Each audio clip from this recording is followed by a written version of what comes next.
missing, along with Council Member King.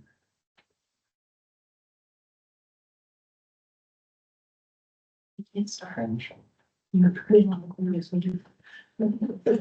go ahead and stand for the invocation and the pledge of allegiance.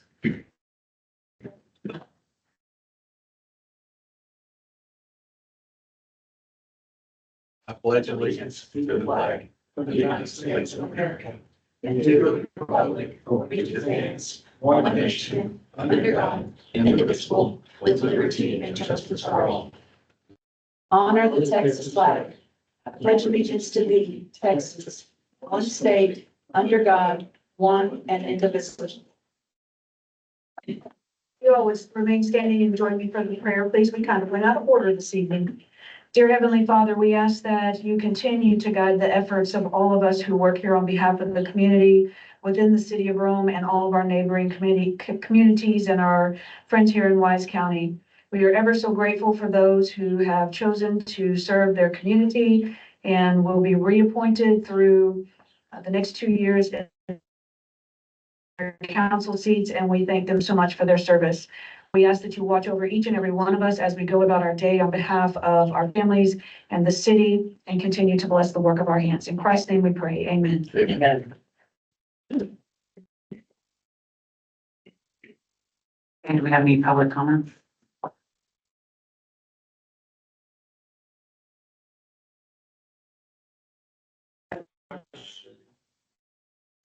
Is this recorded or it's recorded live and you can watch it on YouTube or for further date? No, it's recording right now and we'll upload it to YouTube Yeah. tomorrow Monday. Perfect.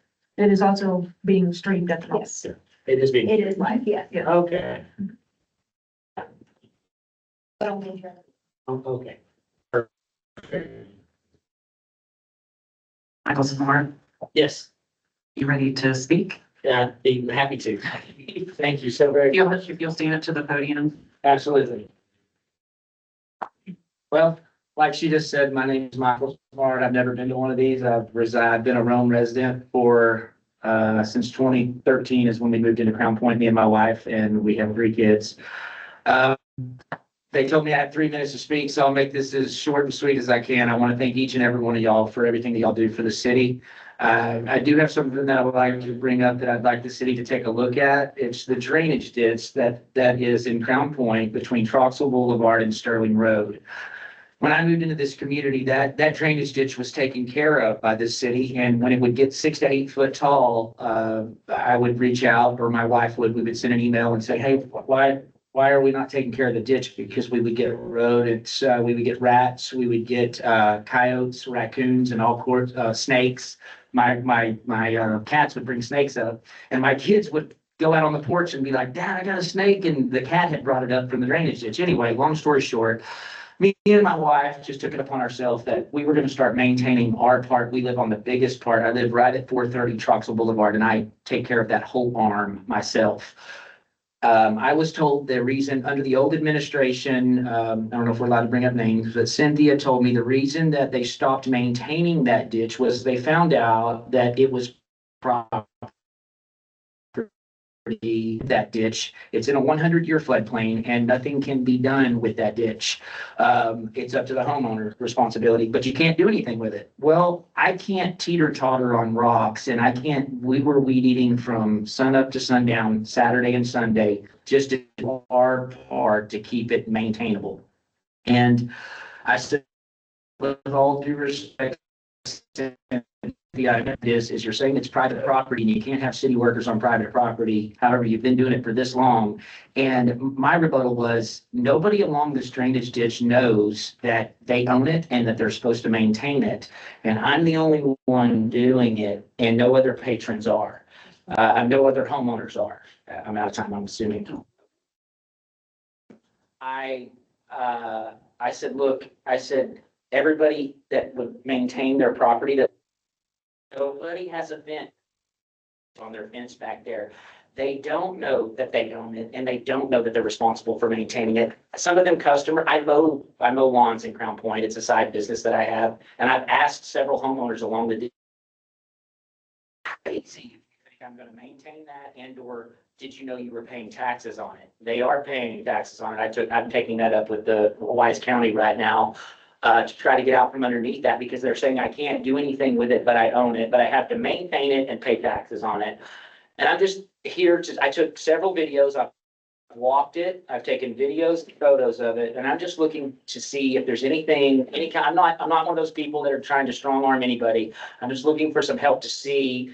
All it would take is removing some rocks out of it to make it maintainable, to make it mowable. There's no elderly person that can get back there that lives along that canal that can maintain it. It's unmaintainable. It's taken me 3 years, me and my wife, I've rented equipment, I've rented bobcats. I've had dirt brought in. I can mow my whole section now with a 0-turn mower in about 30 minutes. And I've told the city multiple times, the girls at the city office, they're amazing, love all of them. I said, if somebody would just bring some equipment in here and clean it out, I'd be happy to mow it on anybody's behalf. And I'm just looking for some answers. No, it's right now, it's currently, some of it is grown up over the top of people's fences. And there's trees growing in it. There's people are dumping trash over their fence. And that was my argument. I said, if these people thought this was their property, I understand some people might dump some trash over the fence, but they think they're dumping it on city property. And it's, to my knowledge, their property because if you live along that canal, to my understanding on the plat, your property lines meet in the middle. So anyhow, I'm looking for some help with that. And I've submitted photos and videos to the city, a lot of, Thank you, Mr. thank Shea. you.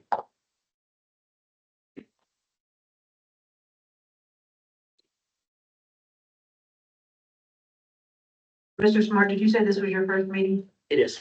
Okay, just wanted to clarify, if you get a copy of the agenda, the public comments, the council's not allowed to interact on the topic that's brought forward, but they can direct staff to do some research and bring back to them. Yes, I ma'am. know that you have talked to the staff members before, and so I'm imagining I'm going to get some direction along that line. I just wanted to let you know they weren't ignoring you. That's just not something that they're legally permitted to do. Yes, ma'am, I understand. Thank you.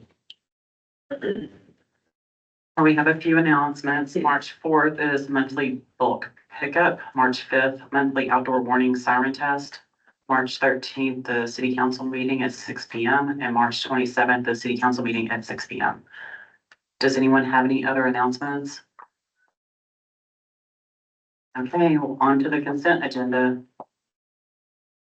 I make a motion to approve the consent agenda. Second. All in favor? Aye. Oh, sorry. Aye. Aye. I'm sorry, we're all in weird places.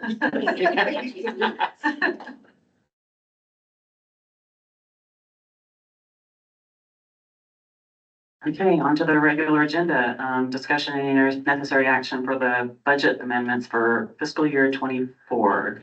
Thank you, Mayor Pro Tem. I would like to table this item after a very short,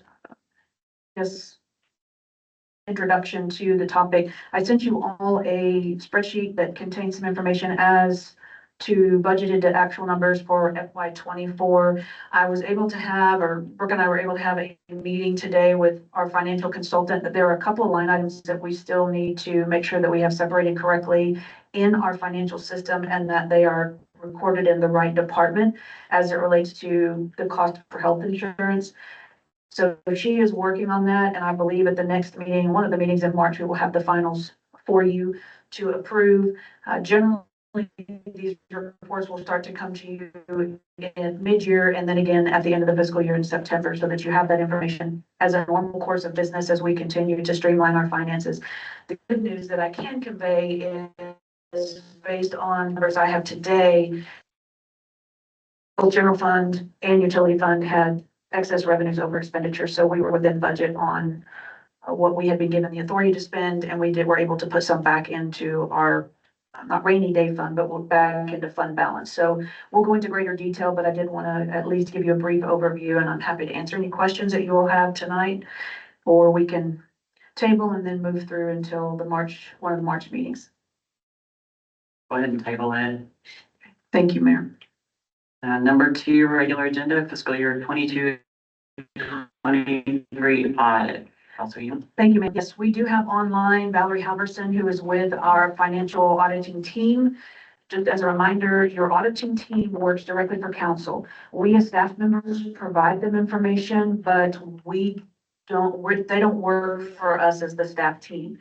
So you have Valerie. Falls because it seemed like a waste of road mileage and a good portion of her evening when we now have the ability for her to come in electronically. Of wear and tear on the roads and each other. And so she is here to present that audit for FY '23. We are in process for FY '24. And as you will recall, over the past ensuring that we are getting our financial systems that are internal aligned with everything that we are doing, which is then aligned with the budget, which is then aligned with the audit, so that you will have a more robust system to kind of be the financial stewards that is part of your role as a council member. So I'm going to turn over to Valerie and let her present the information to you this evening. Valerie? Hey, can everybody hear me okay? Can y'all hear me? Yes, ma'am. Okay. So Brooke, I'm not sure if it'll let me share my screen. I think it will. But first, before I get there, as Amanda said, I'm Valerie Halverson. I'm a shareholder in charge of the audit for the city of Rome that we just completed, which was the year ended September 2023. So this report is a little bit behind schedule due to many things, but we're looking forward to getting this one completed and in front of you for approval, and then getting back on track and getting back to timely reporting in the future.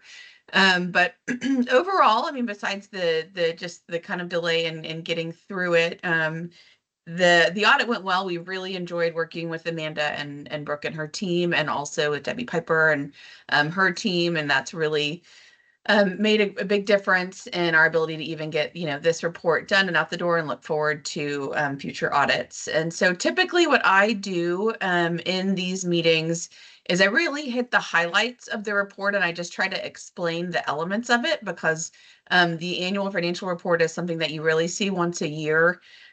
We just had some differences between what you might see for your normal reporting. So I just want to make sure that you kind of understand the elements, and then give you an opportunity to ask any questions. I'm also happy to take. Oh, yes, ma'am. I'm trying that again.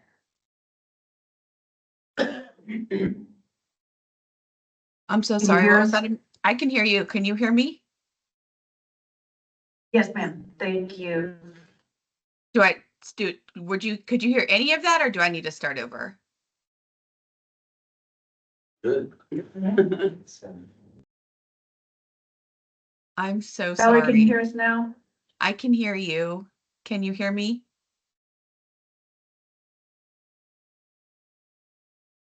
Would it be better? Should I mute this and use the call-in number? That'd probably be best. I think the video might be slowing it down. Okay, let me try to call in. You want to turn the camera off? We can try. Does that sound any better to you? Does, yes. Okay. They do have the audit that's packet, or it's printed in front of them. Oh, great. Okay, perfect. I think I have the ability to share my screen, so I'm going to go ahead and do that. That way we can walk through it together. And I'll try to watch for your responses too. But I am going to hit the highlights and explain the elements of this report, but please feel free to stop me if you have any questions. And as you can see, this is in draft form, so this is presented for your consideration. If you have any questions or anything, those can be addressed before we ultimately finalize based on your approval tonight. So here's the big financial report. This obviously first is the table of contents, so that explains all of the different elements within the report itself. This numbered first page, this is our independent auditor's report on the financial statements. So this is where we provide an opinion. It says that we believe the financial statements are fairly presented. That's what we call an unmodified opinion. I like to say it's as nice as we get as auditors. That's what you want to see in your audit report. Past Valerie, that, we lost you for there just a minute. oh my goodness. Okay. Can you hear me? I can hear you. It's just a delay. You want to try the call-in number? Yes, let me try the call-in number. Let me see if I can find it. You can also call on my cell phone and I can put you up to the microphone. That might be better. Okay, I can Let me try. do. Okay, what's your cell phone number? Hang on just a second. That is a loaded question. I'm right so there. sorry, I was not thinking. I will look for it. Hang on just a second. I missed it. Can you repeat it? Yeah. Hang on just a second here. I think I have yours on an email. Is this direct number to your office work? Are you in That your will work. office, I'm Valerie? sitting right beside that phone, so that phone will work. You just dial that and we will put it on YouTube for everybody to start calling you. So hang on just a second.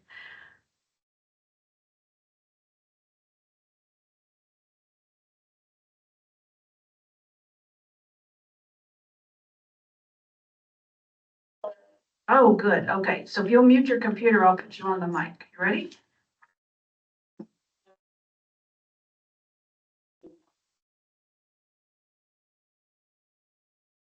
Yes.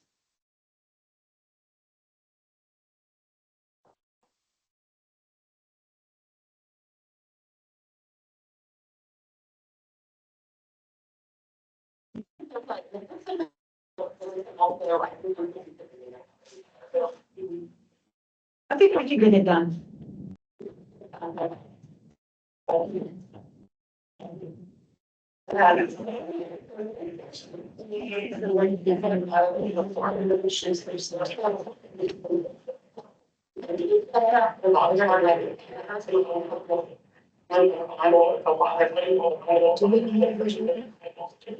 Valerie, I think you're gonna have to exit the meeting.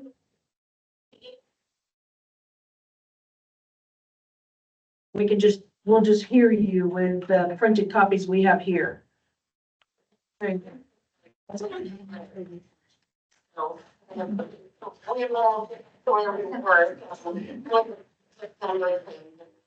Our letter had here in the part of this report, it says that we believe the financial statements have been really clear and said, which we call an audit opinion, and the one that you want to see in your audit report.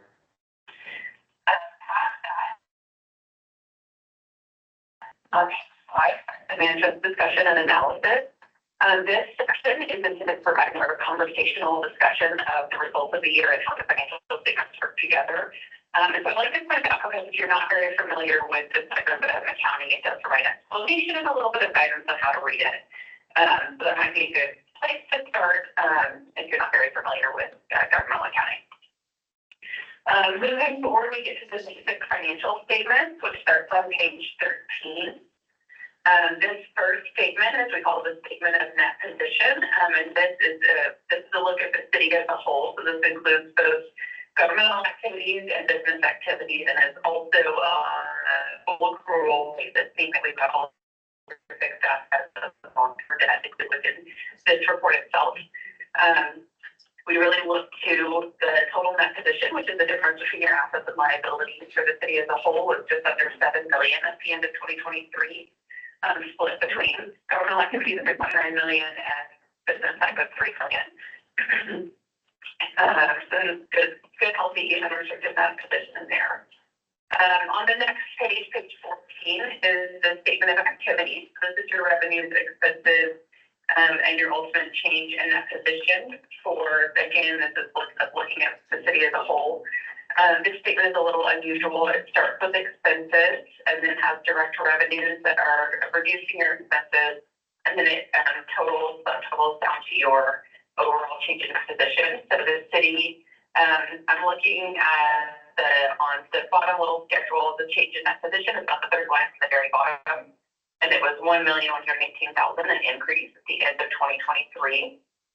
Always good to see a positive result from operations during the year. And those two statements are for the city as a whole. Past that, they break them out into different fund statements. So page 13 is the governmental fund. And these statements are a little different. They are called modified accrual, and so they're really current basis or budget basis, so they don't include things like long-term debt or long-term fixed assets. It's really intended to be current assets, current liabilities.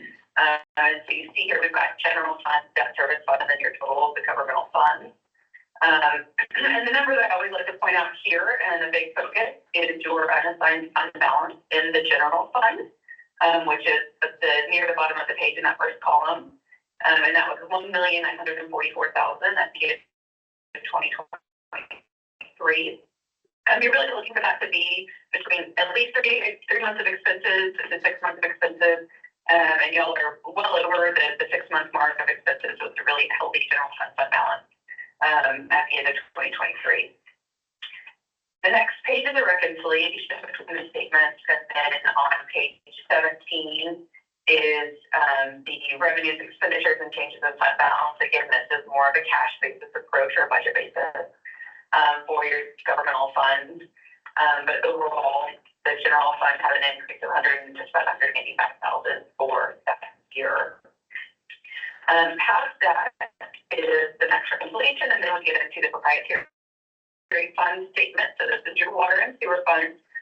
This is always on a full accrual, so there's no reconciliation between the large statements in the front, and this statement is just a different format. It's intended to be more of a business type presentation. So that's what those next 3 pages are, is looking at the business type activities or the proprietary funds individually. And then you get into the notes of the financial statements, starting on page 22. This provides your summary of accounting policies and additional details on specific balances, like your fixed asset activity and long-term debt activity and payouts during the year. Kind of a wealth of information about the numbers, the statements themselves. One thing that I do like to point out is on page 34, this is the disclosure for your pension liability. So the city participates in TMRS, and as part of that, we have to get an actuarial study on the city's pension requirements moving forward in the future. And the schedule at the bottom half of page 34 is showing that calculation. Column A in that schedule is the total pension liability, so that is what actuaries estimate you'll pay out in the future. Column B is what TMRS is holding in the city's name. That's it's been accumulating your contributions as you spend them. And then the last column is A minus B, which is your net pension asset. The city actually has an asset because the funds held at TMRS for the city exceed the liability that's estimated. So it's really good to see that your pension is well funded and you actually are in kind of a positive position on the pension right now. And those are really the kind of the biggest highlights in the notes themselves. Past that is the budget to actual for the year, which is a required schedule for governmental funds. Some additional required information for the OPEB and TMRS pension, and some additional budget to actual that are just provided voluntarily. And then the last section on page 48 is the our report on internal controls and compliance. This is required because we perform the audit in accordance with government auditing standards, which says that we're required to report to you any deficiencies that we identify that we consider to be significant deficiencies or material weaknesses, and also any compliance. If we find any non-compliance, we're required to report that here. And we did not identify any of those items, and so that's what this report is saying, that we are required to report it to you. We do not have any deficiencies to report. And so that is kind of a very quick overview of the financial statements themselves. I'm happy to go through anything in more detail should y'all want to talk through anything else. Overall, council has mentioned this is a very good, clean audit for the city. We're very pleased with the work that we're doing with MWH and partnering with Valerie's firm, as well as the financial consultant that the city has allocated funding for to help us ensure that we are in compliance. As you know, that I have spoken on this matter before, as we're in budget preparation mode in the last couple of years, that there's nothing more important to what we do each and every year that we prepare for you other than the budget. That is our kind of our parameters from which we deliver services, and it allows the authorization to expend public funds, which are not our monies. Those are monies for the city. And we are simply stewards of said money, and we expend it as you have directed us. So I'm glad to get 23 audit before you this evening and hopefully approved, so that we can move on a couple of other projects that we have that are going, that are waiting on these financial statements. And we are also in process on 24s. To Valerie's point, we are going to get this down to the science so that we have it during the regular timeframes. I will say that the audit process that we've been going through is more strenuous, significant. We're doing a deeper dive on the city's finances than we have done in the past. And we're getting a more thorough review of our monies, if you will. So Valerie's there to answer any questions, as is staff, if you have any for us. Anyone want to make a motion? Or do you have questions? Do we need a We motion? need to approve it. We would need to have it approved, Mr. Loftus. I know it says draft, but Valerie can resubmit it to us if we approve with no changes, the draft that is sent. We are waiting to send this to the financing company for the new fire truck that you all approved, and until we get that done, they cannot move forward with delivery of said vehicle. So if council is inclined to accept the draft without any changes, or don't have anything you'd like to talk to Valerie about, then that is an option to consider. I'll go ahead and move that we accept the draft. Hang on, Valerie. Okay.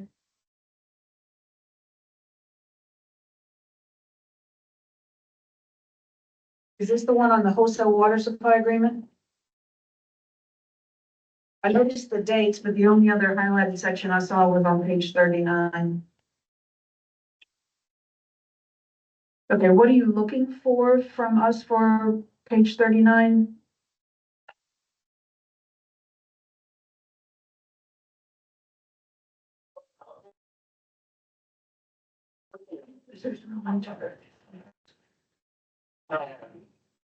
I believe that's completed. I believe that's completed with RVR. Hey, seems to you? You don't even know. I'm not even showing you what I'm looking at. So I'm pretty sure that's completed, that we can send to you. Because that district number 3, I believe, went out for bonds this spring. So that should be all finished, and we can send those to you for your review. And then I think the rest of it's just dating it the correct date that council accepts it. So Mr. Loftus, it would be a motion. Yeah, I mean, do we approve the draft with an additional approval later with the modifications? You would just direct staff, you would make a motion to approve the draft pending staff's provision of the documents that she requires from RVR. Yeah, I will move that we approve the draft contingent upon provision of the needed documents for the final draft. Second, I'll second. On in favor? Aye. Aye. Aye. Thank you, council, and thank you, Valerie, for your time this evening.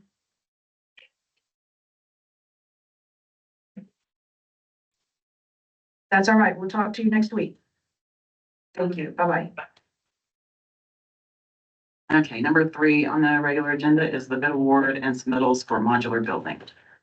Thank you, Mrs. Ty. We have been very fortunate this time around. You will recall that the staff actually put together, can you pull up that slide? Yes, for me, please. The staff put together a ISB, or an invitation for bids on a modular building that would serve as a kind of a administration police space, as well as have office space for public works and fire administration, to all be housed in one unit, so that we could start to consolidate some of our operations. We could also look to potentially sell some of the space that we have that's city owned, that could be used to a better purpose in commercial areas.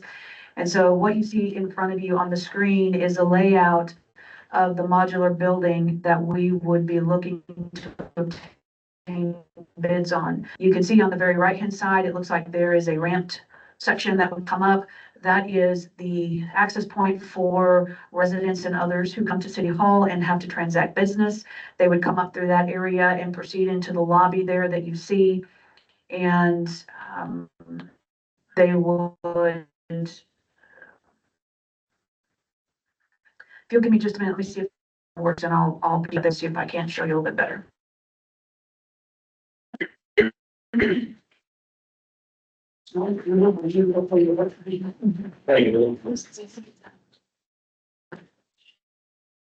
Okay, so this is just basically a general concept layout. I've worked with staff on this a couple of times to see what was the best way to encase all of us in one. So we kind of be a, I think, a better, a one-stop shop, if you will. You will see that this is a ramping area with a where people come in through the main double doors into a lobby. There will be 3 different areas from which they can receive customer service. One for the courts, one for police administration, and one for utility billing. This isn't reflected correctly, but this area would all be open to the court office. They would have some additional space. This would open utility.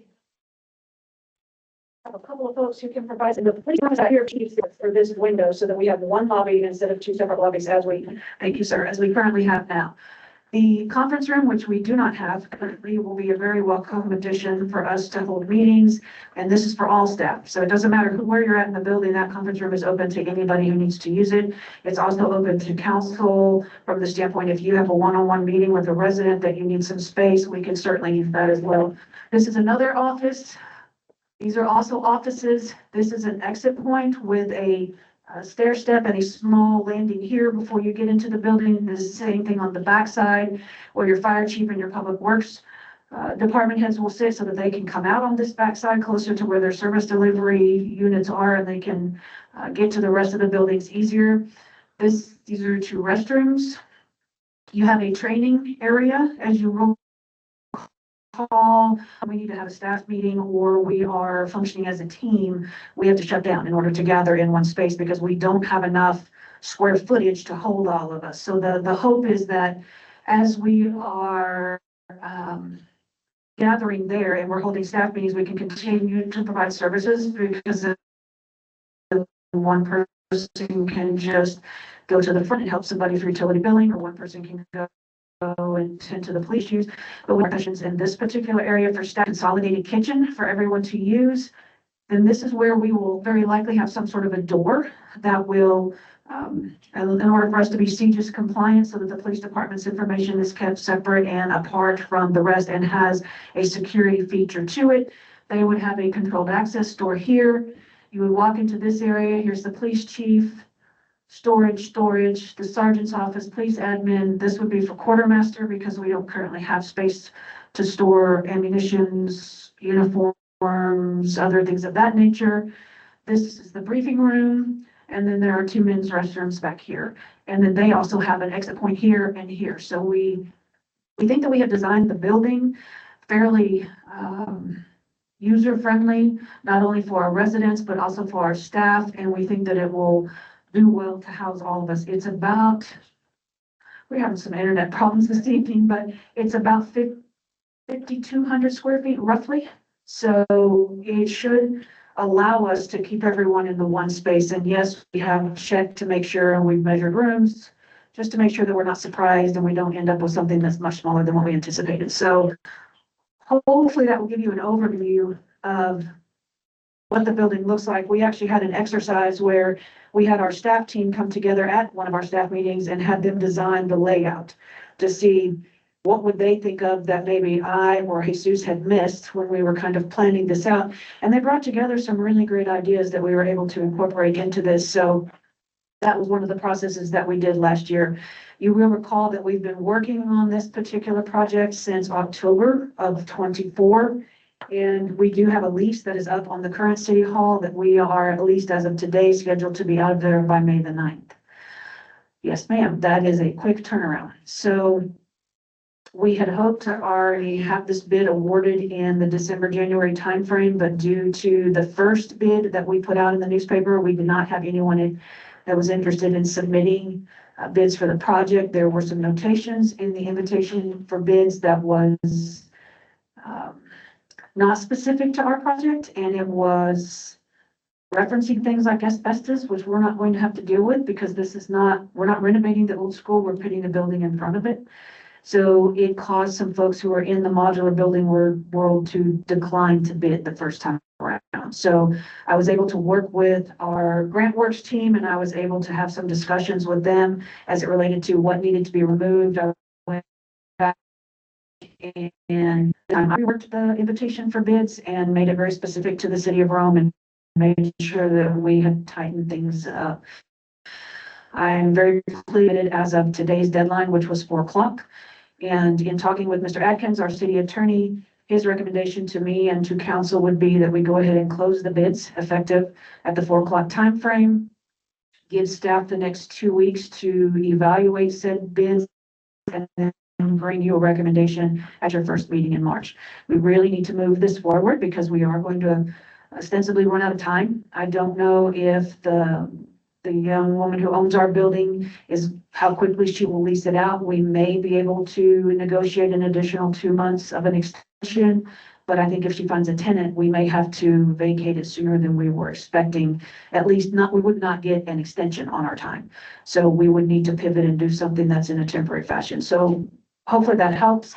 That would be, as I mentioned, Carvin's suggestion is that council make a motion to close the bids as of this evening, give staff 2 weeks from which to review said information and bring a recommendation to you all at your first meeting in March.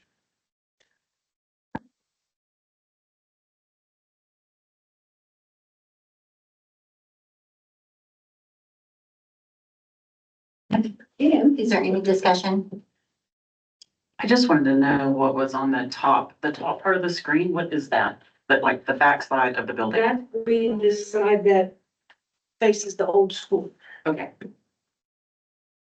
So one of the other things that is a bit of a challenge for us when we put out the first IFB is our grant works provider had it listed as a turnkey facility. Well, modular building folks don't prep your site. They don't hook up your mechanical, your electrical, your plumbing. That's all on you. So they also don't obtain, of all things, building permits. I said, I don't think we'll have an issue getting one of those. So we will look for handling that internally as well as the certificate of occupancy. And we are going to be required to take out about 20 feet of the old wall as you're facing the school on the left-hand side. What they do is they bring in the 4 modules, 4 from each side, then they have a big crane and they lift them and they set them down. But they can't swing them as far. They need to be able to pull in 4 from the left and 4 from the right. Does that make sense? Yes. So 10 foot of the old wall from each side, No, just from this far side. from that far side? Yes, ma'am. And we would probably want to do that anyway, because if you look here on the building, the police department have 2 access points in that. If they need to get out quickly and respond to a call, I need space for them to access their cars. So we would want anyway in order to give them quicker ingress, egress. And also looking at some of the original plans for the old school when the architecture was done, it had considered small modifications to it. I know that it's important to the community, so we don't want to lose the whole thing, which is what I've been very clear with the modular building folks. I've given them an aerial of the site, shown them where it's supposed to sit. I know that there's 50 some odd feet in there. The building's only 40 feet wide, so we would be positioning the air conditioners on the back side closer to the school, so it's not opening and not have any issues with the majority of that wall that faces out onto School Road. Questions? I apologize. I did not mean to, I wanted to stay for the entirety of this meeting. I have a customer that is needing me. You don't have to stay, sir. I know, but I didn't want to be rude. I wasn't. want to come and talk and I just, I wanted to, it's important to me as a Rome resident. Very interesting. When will the next meeting be? On the 13th, I believe, it's the 13th of March at 6 o'clock. Okay, thank you guys so very much. Thank you your for time. coming I in. apologize. So I hope that gives you an overview of how we laid it out and the way that we think it will work best. So as mentioned, I'm happy to answer any other questions that you all have. I think that is about the best configuration we can come up with, given the fact that this is not a purpose-built building and we are limited to rectangular structures. I'd like to make a motion to close the bids for the modular building as of 4 p.m. today as published, and request staff to bring back a recommendation as during the first meeting in March. I'll second. All in favor? Aye. Aye. Aye. Thank you, council. This is an amazingly great step forward for the city of Rome, and I think you're gonna be very pleased with what we're able to do once we're in one location and can provide that one-stop shop for a lot of people. The next item on the agenda is the Easter egg event. Thank you, Mayor Pro Tem. This is another item that has recently come to our attention that the team of ladies that had previously put on the Easter event in the spring is not going to be doing that this coming year. And we know that council has talked with staff about what options we have to provide events for the community. We have had some people step forward that might want to partner on this particular type of an event. And so what we're looking for is some direction from you all.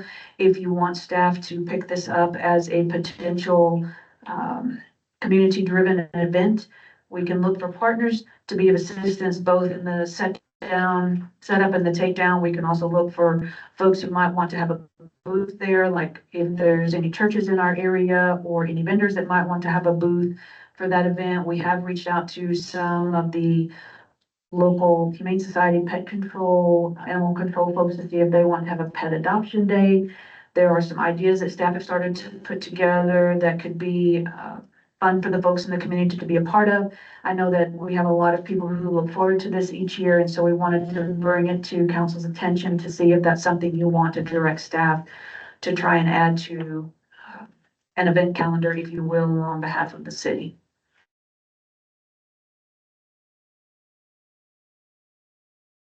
I would like to have some volunteers that help though, because I know the holiday party, it was all in y'all. And that's a heavy lift for y'all to do that all day long. It's a lot of work. We can certainly look for that. We've had some people from church reach out and say that they wanted to partner with us on some things, so I'm happy to contact that individual. I do think that as these events become more of a normal routine, you will start to see people volunteer, but yes, the Christmas tree event was a lot of fun, but it was some work for the day. I agree with that. I would like for staff to put together a plan. I'm just speaking for me. But I would like to see a proposal. What could it look like for volunteers? Could there be some kind of, also, we're talking about kids, so you know how I think about this. So also, I would like for our volunteers to have some kind of, I would like for our volunteer base to be legit. And so I'm saying I would like for them to be background checked. I know people struggle to get volunteers, but that's important, especially when we're talking about events involving or specifically catering to our children. That's just me. We can bring something forward to you at your next meeting. The proposed date, if council does want to give us this direction, would be April the 12th, which is the Saturday before, not directly before Easter, but the weekend before Easter. Just to kind of give you an idea of what we were trying to target. And so we would just direct you. There's no motion to consider. Just see if we have any other input from the last two council members that are here this evening. Didn't we get a little heated argument or something about this last year or year before? There's been some discussions about the event, yes, and who is sponsoring it and who is using what venue, et cetera. But I think all of that's behind us. Yeah, I think what you're recalling is last year,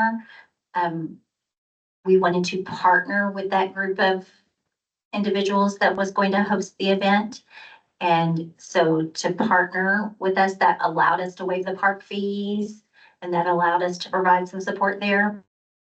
But there was a little bit of friction in accepting that partnership is how I recall that. So the fact that they don't want to I do don't mind doing this. I just don't want to step up into something like we got into before. Yeah, as I recall, there was at least one individual in the community that didn't view it as being a secular event, and because of that, didn't want to have a sponsorship from the city. And I think if the city is the one that's footing the bill for it, doing everything, I don't know, and we have volunteers to help out, legitimate volunteers, then I don't know that it's gonna be as much of an issue. I think what is typical in cities surrounding communities is the city is hosting an event. Generally called a spring event. I know that the private group had it as an Easter egg hunt, which there can be components of that. We do have some staff members that participated in something like this at a previous city, and we can certainly do our research to know where our boundaries are. But if we do have vendors come out that have a booth and there is a spiritual component to it, then that's within their booth. Tell us what you were thinking, or what your opinion is on it. My opinion is I'd like to do it, but also on the flip side of that, I don't want to upset any citizens of Rome. From their point of view on their religious beliefs or on their taxes being spent where they don't think it should be. I'm just trying to clear bases here.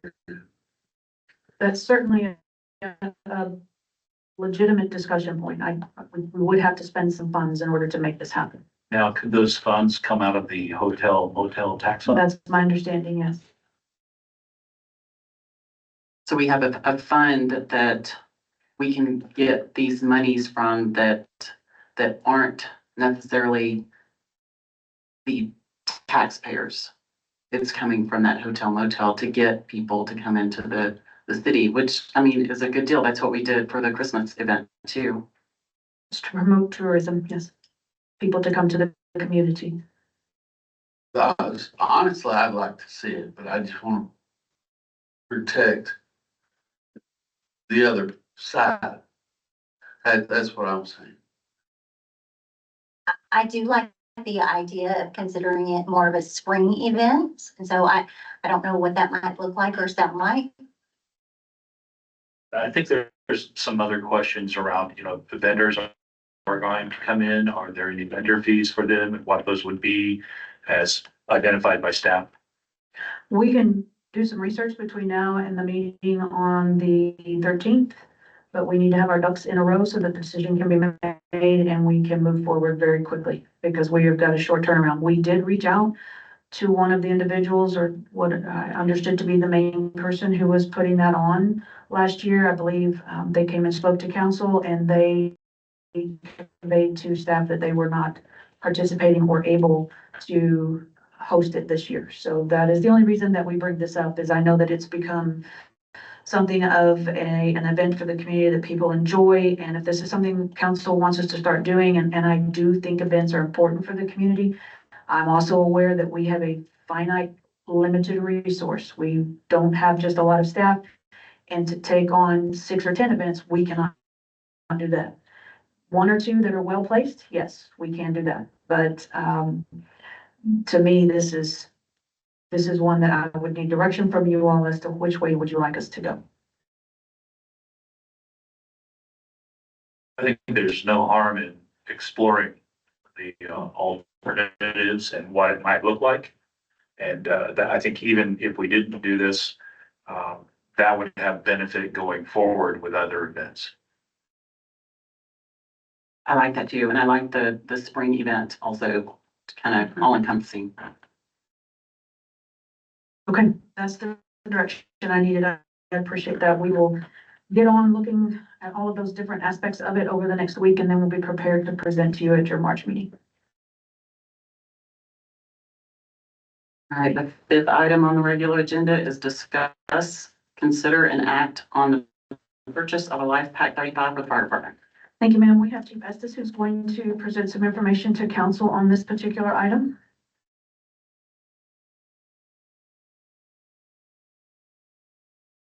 It might still be on. Yeah.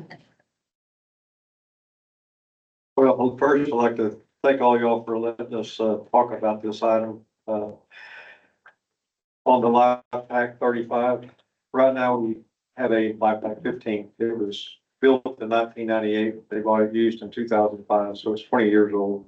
So technology is gone on it. Parts of it don't work.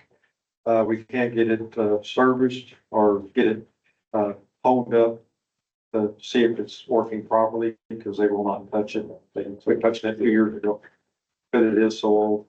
They've gone from Life Pack 12 to 15 out to a 35.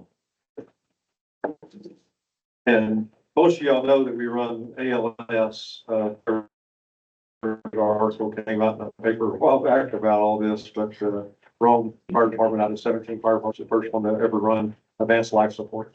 And for those of you who don't know what advanced life support is, means that we can actually work a cardiac arrest, give all the drugs, give them narcotics, give them fluids where other departments can't because they're just basic first responders. So it's a big thing for us to have that. Decatur just started that in January, so they're the second fire department out of 17 that's actually does that within this county. And the thing about that is you can see that Wise County EMS, they have 4 stations, one in Decatur, one in Bridgeport, one in Boyd, one in New Fairview. They run 1 ambulance. They also run a backup ambulance out of the Decatur one. So just the other day on this major 18-wheeler wreck we had over here, we had an extricate a guy and unfortunately found out about him and he is still paralyzed, still in critical condition. Station 5 had to come because all other 4 ambulances were out. They were about 20 minutes out. And we were busy doing extrication. Now Rescue 1 came out, everybody worked really well together. It was a good team effort between EMS and us and their rescue company. It was a great deal. It was one of the hardest extrications I've done in my 42-year career. It made me have to use my brain on this one really hard because it's a different situation than what we're used to. And with all that said, though, Wise County makes about 7,000 plus calls a year on the ambulance. So they're very, very busy at most times. But what the Life Pack does for us is we can diagnose a patient. We have the drugs that we can use. We can get it to them before Wise County EMS even gets here. Without that, we cannot diagnose. And with the new Life Pack 35, it comes with the new AI technology. It is 98% accurate on diagnoses, which is crazy because that's better than a human being do on diagnosis. Up to us the other day, and I was just blown away by everything that it can do. It's amazing. It'll even tell you what drug to push if you push them in there for your protocols, what we're supposed to give. It'll tell you and it'll give you a time. It'll tell you when to do CPR, how fast to do CPR. It's just an amazing machine. Now, the one thing with the Life Pack, it is cost $65,490.09. The way we can manage this expense is we can split it up in annual payments of $12,018.55. Those can be split up in multiple deals, 1 time a year, twice a year, or 3 times a year. So if you go 3 times a year, it's going to be around $4,000 and some change for, 3 times a year to make payments for it. It's a 6-year contract or 7-year contract. So once that's over, it's not a lease, it's a buy. And that also includes a support package with it. So they'll come out every year. Anything goes wrong with it, they'll come out for 5 years and fix it, tune it up, make sure it's operating properly if anything goes wrong. Plus you can, with this new Life Pack 35, there's additions to it. So like if we ever decide to get our own ambulance and we decide to do transfers, a lot of it, you'll have to read arterial pressures on it. So there's a program you can buy for it that can upgrade it. Instead of having a Gen 2 or Gen 3, they just upgrade that same Life Pack throughout its life. So they can be able to add on to it, which in the past, they couldn't really add on features. Now with the new technology and AI, they just have to reprogram it. And voila, you've got something that can do better, better service for you. But without it, Pac 12 is now, we're gonna have to drop our ALS because that's part of us running advanced life support is you have to have a monitor because we have paramedics on. There's an EMT basic and there's an EMT paramedic. So basic can give certain drugs, but not all of them. Paramedic can give any drug that our protocol doctor allows us to do. So without it, we're gonna have to drop it because ours just, we can't count on that Life Pack right now because it's sold. Now, this past summer at the library, we had I believe it was a cardiac incident. Yes, you do. I just happened to be there that day. And, what was the Life Pack 12 used in that incident? The Life Pack 12 is probably used just to do his blood pressure and his pulse ox at the time. And then, I think Station 4 was in their station, so they got here fairly quick. So it was compromised at that time, Yes, this past summer. Yeah. Okay. it could have been, yes. Okay. I can't say 100% sure, but Would the Life Pack 35 have made a difference in that situation? I don't know if it made a difference, but it would have got the diagnoses quicker, so the drugs could have got on board quicker. Okay. I mean, I can't ever say definitive on stuff like that, Yeah. so, but yes, it could have made a difference. It could have or Yeah, it could not have, but anytime you can get, like, everybody knows in EMS, especially heart attacks, seconds count. So, and it really is true, seconds count during EMS. So the quicker you get the adrenaline on, epi on going, flowing, then you're gonna be able to bring it back quicker. Thank you. That was just a situation I had firsthand experience with, so thank you. Oh, yeah. How many paramedics do y'all have on shift? Right now I have 4. And we're hoping next time we do hire that I'm gonna try to get more into it. We, Thomas Cannon, one of our engineers, he's currently in medic school, so when he gets out, we'll have to. Do we fund that? Do we No, fund it it's that out of they? their, it's out of their pocket. Really? Okay. Yeah, it's out of their pocket. It's, he's paying about $7,000 out of his pocket to get paramedic.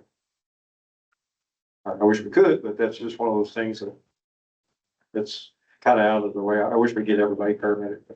Maybe we could work our way around someday to get one a year going. But I would like to start just hiring paramedics. But along with that, that's a whole other story. Along with that, you're gonna have to pay more money because they're responsible for a lot more than just an EMT. But they have literally have people's lives in their hands. So you're gonna have to pay more money to be a paramedic. But like I said, without this, we're not gonna be able to go forward with a ALS and have to drop it. And I'm not saying that just to say it. It's actually a truth thing that we Yeah. cannot run ALS without it. So that's the part that gets me. So some of you may know this about me, but I'm a competitive person by nature. And so the fact that we're first in Wise County to have an advanced life support system, like, that's amazing. Kudos. But I want to keep it. So what do we need to do? And I'm also a very visual person. So you told us some numbers and some different options, but what do you need from us? I'm thinking the funds are there. The funds are there. It's just council would need to give us some direction. As you know, based on the current audit that you had presented to you this evening, we've got, I think, 250 plus some odd days in reserves. So we're being very judicious in what we recommend for those things that are really going to impact the community, not just things that would look pretty on somebody's desk. So this is something that chief really needs. It's not a want. So I would recommend to council, from our standpoint, that this purchase be authorized. Do you know, chief, if we pay their interest on that, or is it? Yes, that includes the interest on it. Yeah, it's about 68,000, but by the time you pay interest, it's gonna be around 76,000. So it's not a real high interest rate. Well, we can certainly look at what, I mean, we can pay cash for it and if we want to do.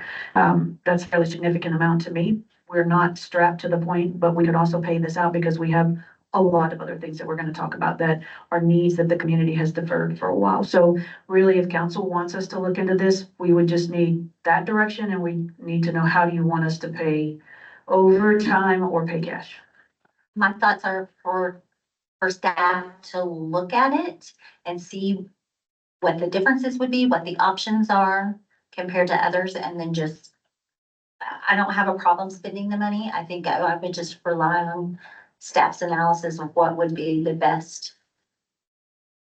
That's It does concern me a little bit, paying for something having a 7-year contract to pay out and then only having a 5-year support program. Yeah, now you can re-up it after 5 years, but that 5-year contract for that, and it is amazing. So logically advanced that 10,000 of that 68,000 is part of that. That is that contract. So. We can certainly do that. So every 5 years, you think it's gonna be another Oh, 10,000 I'm sure it'll to, be more than 10,000 after 5 years, the way everything is going. I would almost bet you it's gonna be more than 10,000.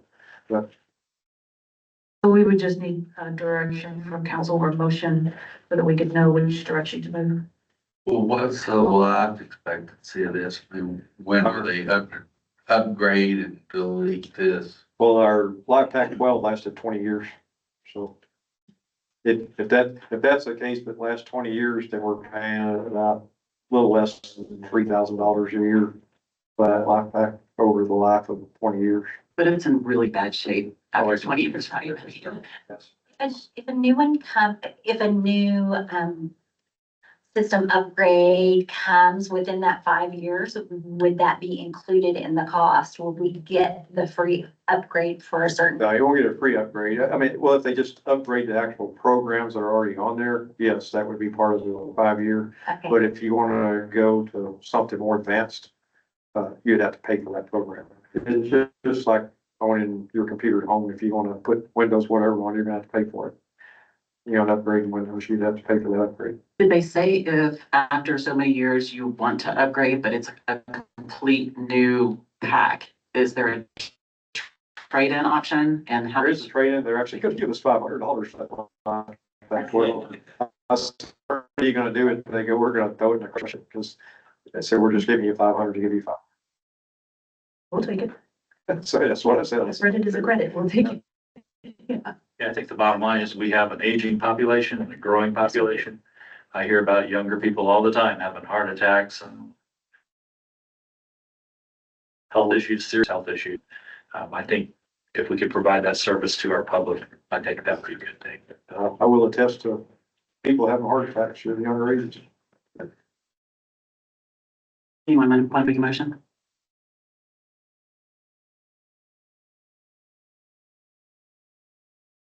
I move that we move forward with the purchase of the Life Pack 35. Second, All in favor? aye. Aye. Aye. Aye. Thank you, council. Thank you, chief. Thank you very much. I appreciate it. So we the citizens. Okay, the next on the regular agenda is discuss, consider, and act on the purchases of a trailer mounted vacuum excavator, a skid steer, and a side-by-side for public works. Thank you, Mayor Pro Tem. We'd like to combine 6 and 7, if you don't mind. Would you mind reading 7 into the record? And number 7, discuss, consider, and act on water and sewer rates. Thank you. We do have a presentation. If Brooke can pull it up for me. We're going to walk you through some of the information that we had last time. Hey, Stu, you're more than welcome to sit where Mr. Shoemake was because you might be there for just a minute. And that way you're not standing. Jesus and I have worked on this information since the last time we met. The direction that we were given at our last council meeting was to do some additional analysis, certainly as it related to the commercial piece and bring it forward. And as we started to wade off into those numbers, you can see on the board behind you that Mr. Dominguez did a tremendous amount of work of analyzing where we were, where we needed to go. And so we're going to go over some of this evening and present a couple of different options for council to consider. Um, When you look at the current system, we showed you the last time around some different trajectories that our rates have been based on and how several of them remain stagnant for as many as 15 years plus. If you'll go to the next slide, please, ma'am. This is the water data that Mr. Booth talked about at our last meeting. You'll see that we have approximately 805 water customers, and we sold almost 72 million gallons of water last year. And he's got listed there our fixed and variable expenses for that side of the house.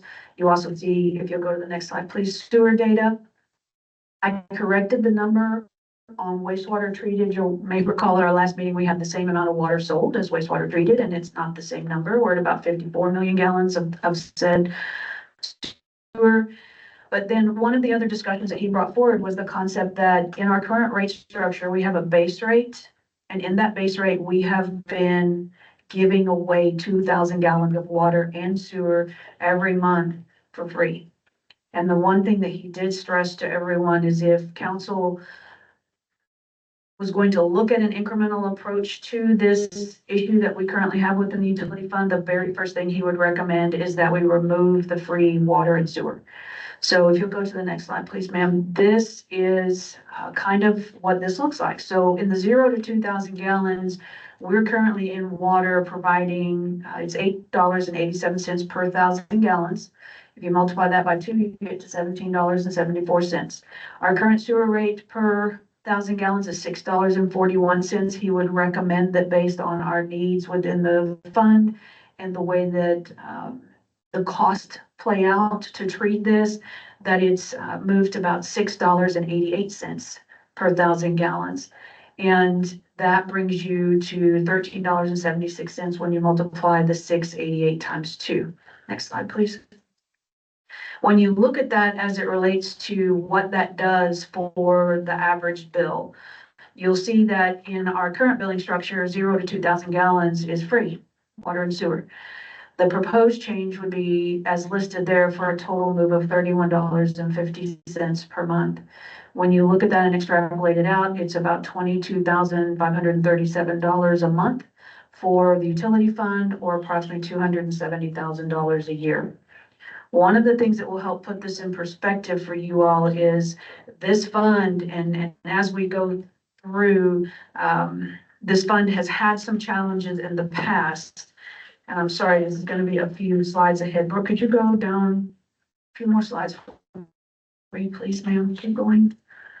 There we go. When you look at the fund performance of several years, this is how we have done as just it relates to revenue and expenditures, not taking into account all of the needs and the things that have not been done within the community, such as water sewer repair, line replacement, manhole fixes, vehicles purchased, equipment that's been needed, street repair. This is just us basically providing the bare necessities for the community thus far. Now, when you go to the next slide, please, and you factor into the issues that we have with depreciation, we've not been in the black for the past 10 years. So this is part of the reason why we're bringing forward this information to you. When you, if you'll go back, please, to the 0 to 2,000 gallons. Thank you. One more, the other way. There you go. When you think about, and I had Mr. Dominguez in my office this morning, and I showed him the debt service for the current set of bonds that we just issued. And I said, you see this number? This is this year's payment. That's interest only. It's about $600,000. When you look at next year's number, which is interest and principal, you're at over $1 million, which is why general fund is paying those bonds. They should not be. General fund should not be subsidizing utility fund. Utility fund is a proprietary fund. It's meant to be self-supporting based on the costs that's needed within the system, but we've not treated it as a proprietary fund for many years. So it would be our recommendation to council, based on our work with the Texas Rural Water Association, that we eliminate the free water and sewer as a first step to getting our fund on a more healthy path. Even doing that does not come close to touching the bonds that are going to be repaid starting this year and every year thereafter. We will eventually get to a point where that utility fund needs to be reimbursing general fund, but first we have to take care of the needs of the department before we can get to that next level of financial stewardship within the utility fund. So this is our first recommendation to council. Brooke, would you go to the next slide, please? You also have at your table, I gave you on the yellow sheet of paper and on the green sheet of paper, because it's kind of hard for you to see it as it relates to what we have up on the slide. Hopefully it's easier for people at home to see a little bit better that this is on the yellow sheet, this is the one that you're looking at now. This is what we're currently charging for base rate meter based on the size of your connection. So if you will go down about halfway to the residential component, and Ms. King will come back to the commercial, you'll see that we have about 406 homes that are connected at a 3/4 or a 5-inch line, which is generally pretty typical and standard for a home. We have 126 homes that are on a 1-inch line, and this kind of will give you some idea of why we're recommending following Mr. Booth's suggestion of eliminating the free water and sewer first, because I think we need some additional time from which to analyze this particular issue. This is more complex, because when you go to the next slide and you look at that same on your green piece of paper in that same area, you will see that the meter size on this at 3791 for, Jesus, can you go point to that where it says the 1 and the 2.5? For me, sir, since you are closer to the TV. That is the same information you had on the yellow sheet. So that one he's pointing to right there is the 3/4 inch and 5/8 line, of which we have 406 customers. The multiplier of the 2.5 is how the American Water and Wastewater Association accounts for the larger pipe size at 1 inch, where we have 126 customers. Most of those living in Ellis and Chisholm is my understanding. So rate for the 1-inch lines goes from $37.91 a month to $94.78 a month. That's residential only. We do not have enough data to ensure that all 126 of those accounts are actually 1-inch lines. We need to verify that.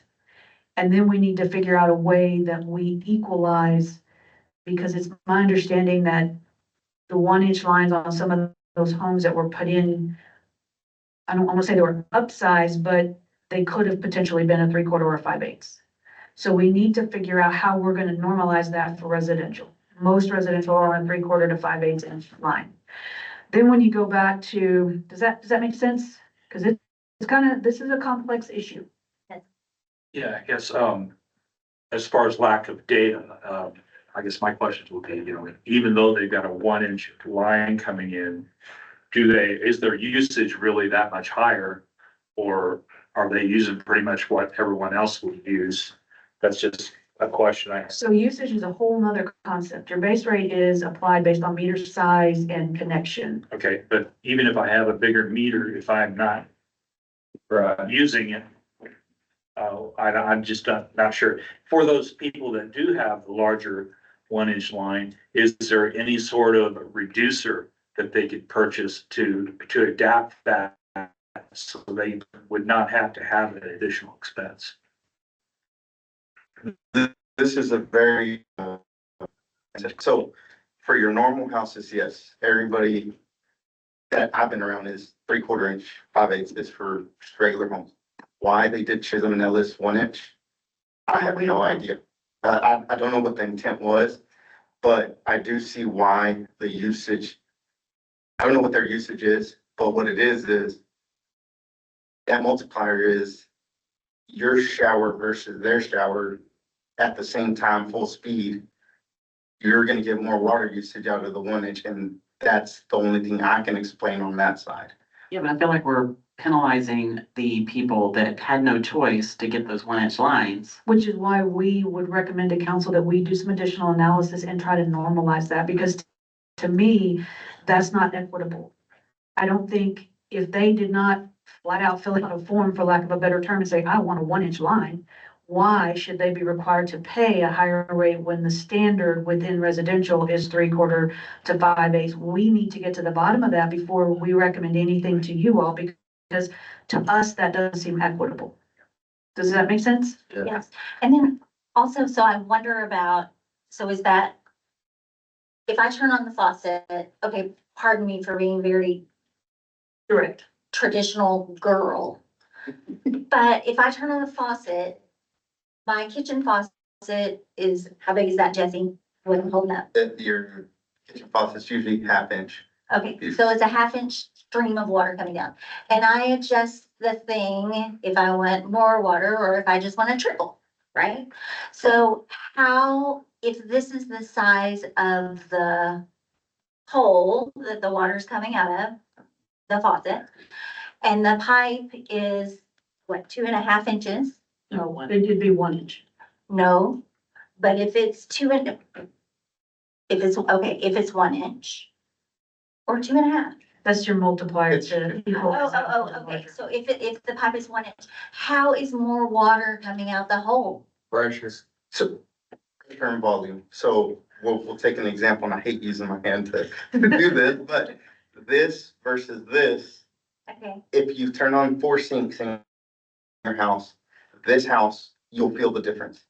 This house, you'll notice it'll take a lot more faucets to make it bog down or reduce and Reduce your flow. flow. yeah, Yes, that's, and I know this is very if you're different, running more faucet, correct. if you're running more faucet, but if you're running one faucet and one faucet from a 1 inch pipe, one faucet from the 3/4 or the 5/8 pipe, is it not the same amount of water? You get more water out of the 1 inch, more volume. So this one might use, for example, this one will use a gallon, this one will use 2.5. Density, like there's more, There's more push.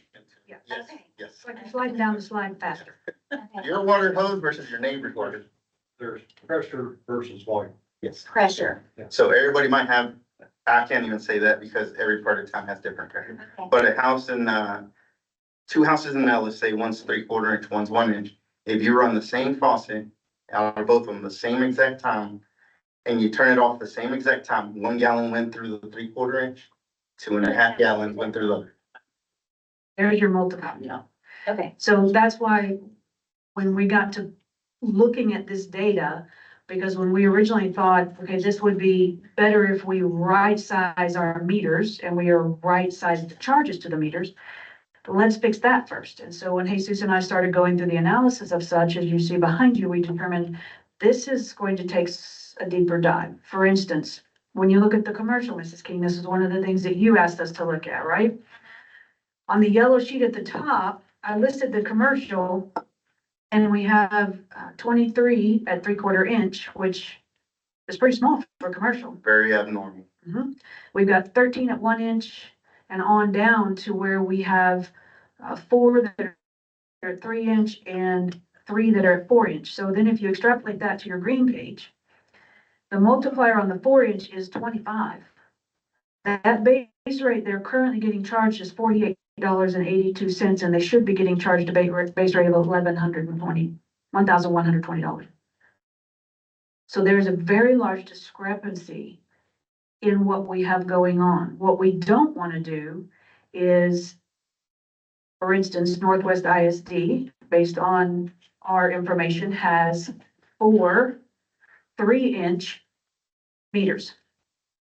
They're currently paying, at least according to our charts, $44.82 as a base rate of water.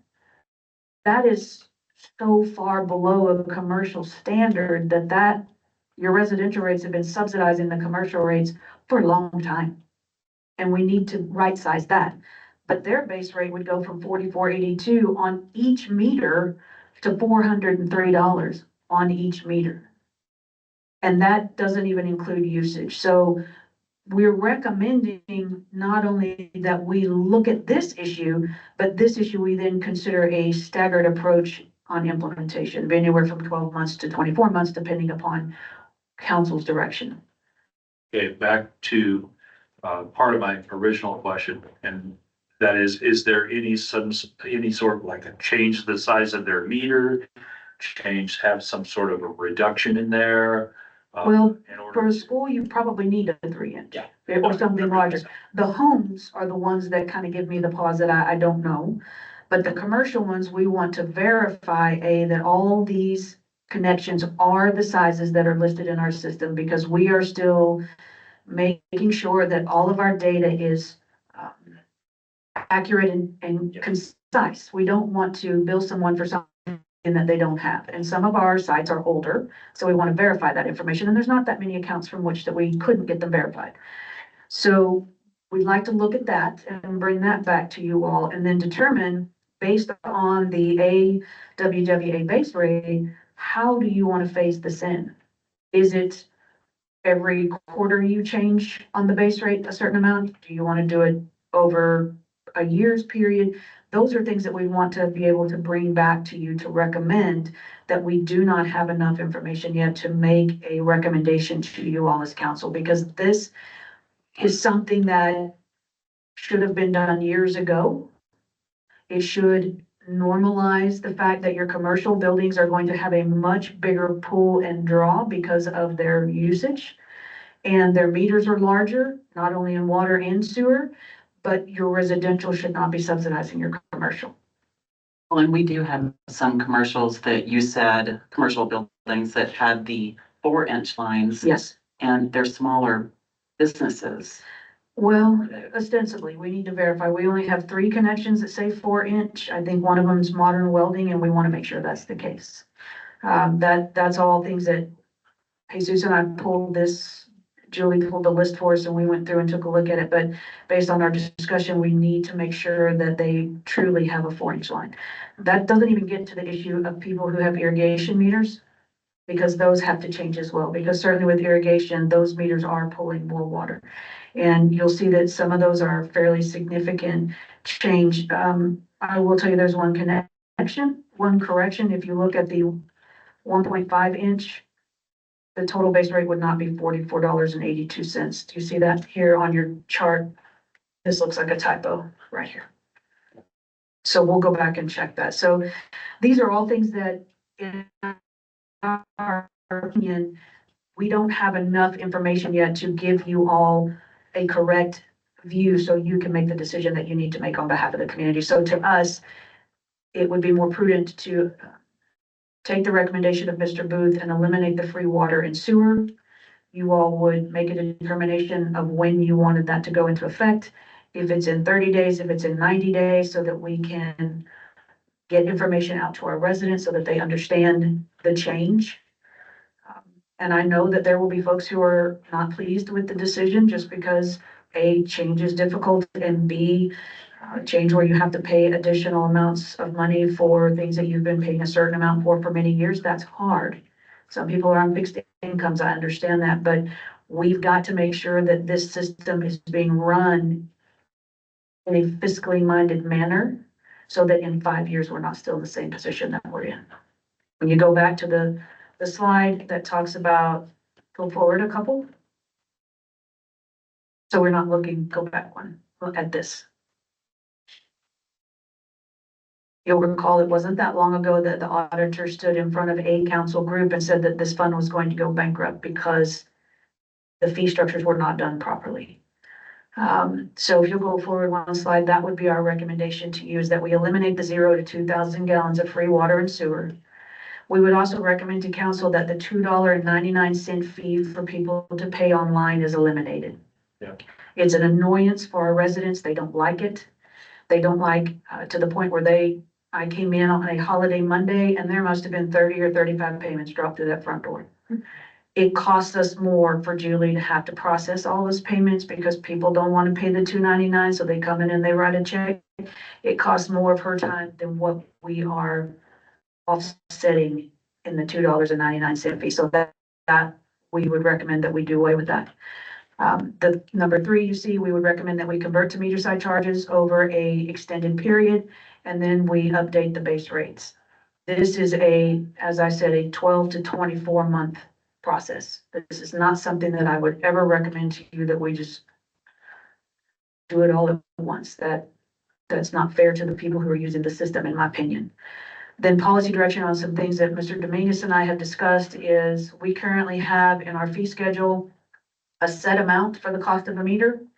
Often those meters, especially if they're larger, exceed that fee. And so we are paying part of the meter for someone to get one.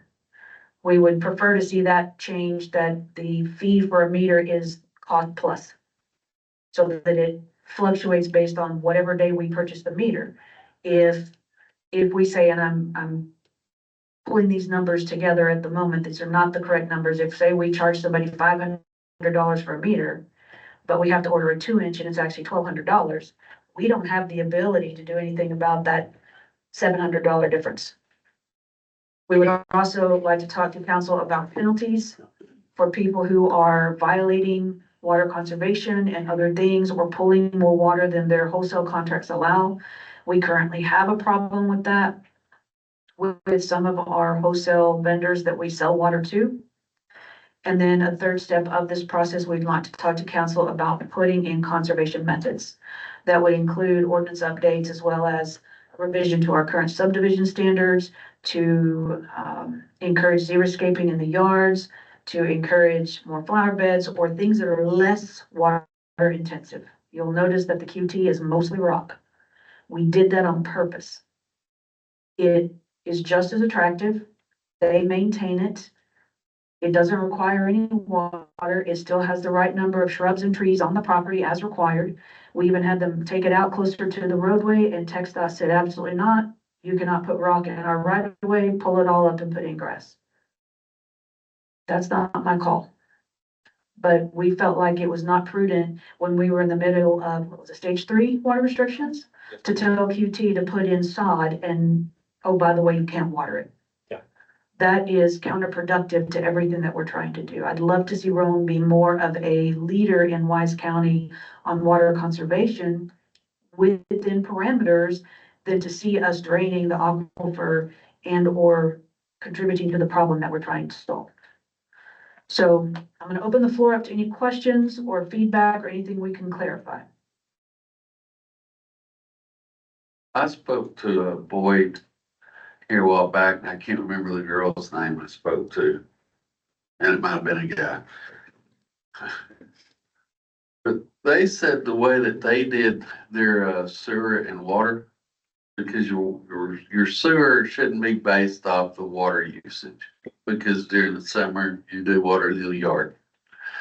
They said what they done was November, December, and January. Winter quarter averaging, Yes, we're not there yet. right, but I don't feel that we should be dumping all of this on people at one time, starting right here at the end of winter, going into spring. But instead of giving 2,000 away, why not cut it to 1,000 until we can get our winter averages on our sewer? Can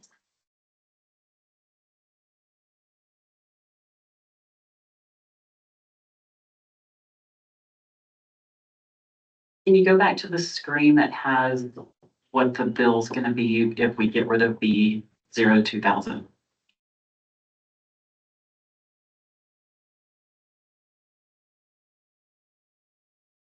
So we would get about 135,000 then, is that correct?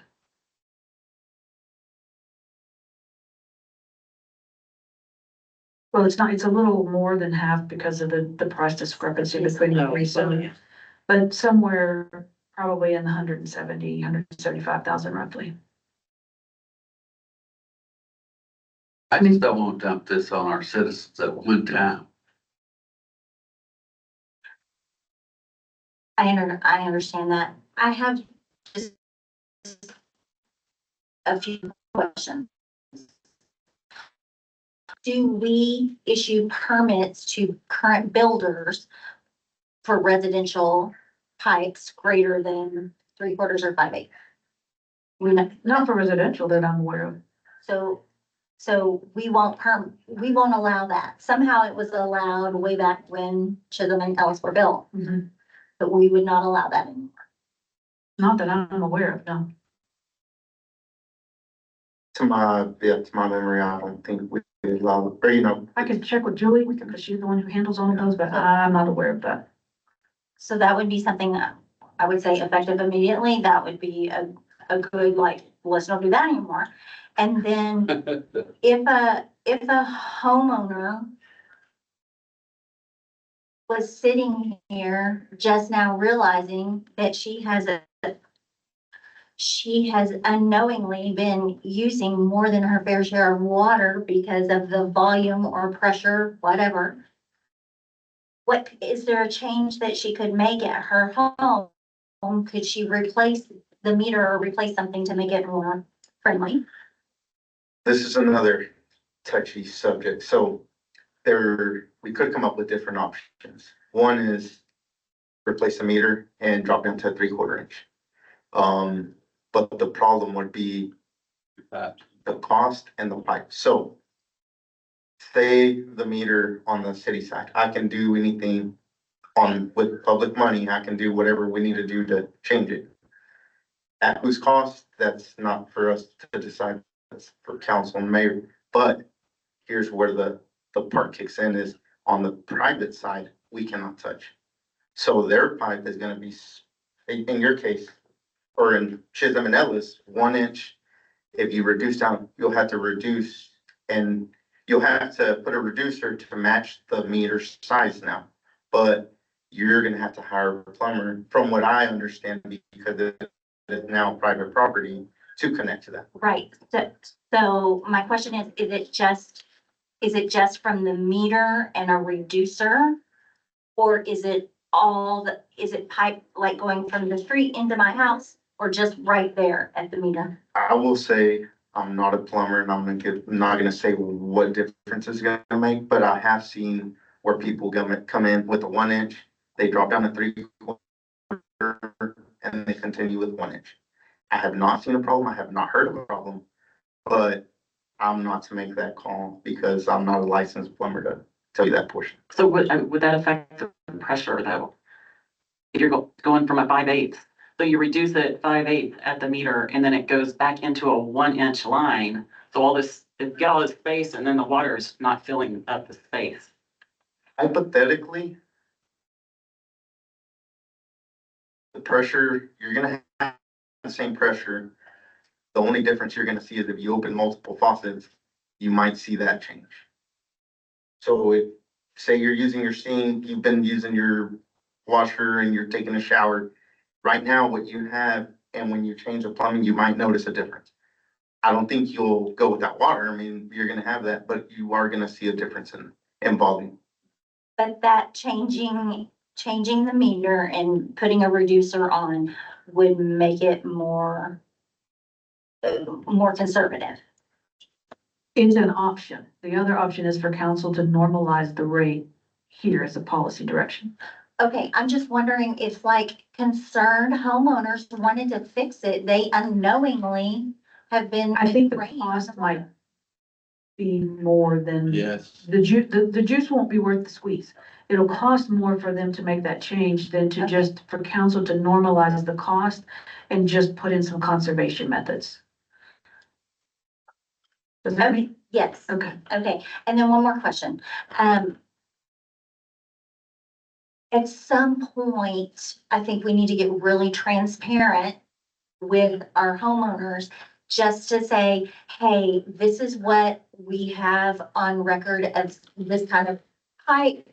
These are discussions that we're having. We're currently reviewing our data for accuracy, but there is a potential, like Jimmy said, giving somebody a heads up, there is a potential of a future rate increase.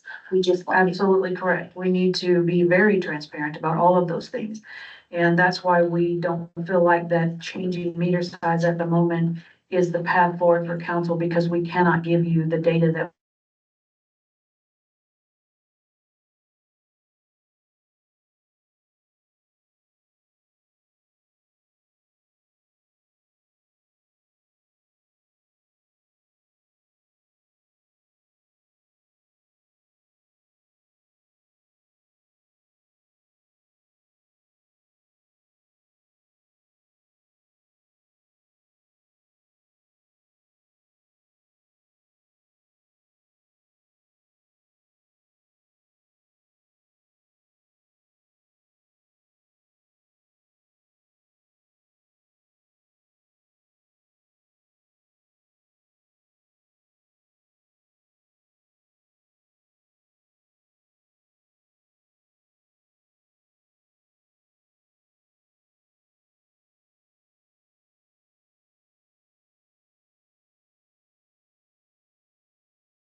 but I would be 100% for moving forward with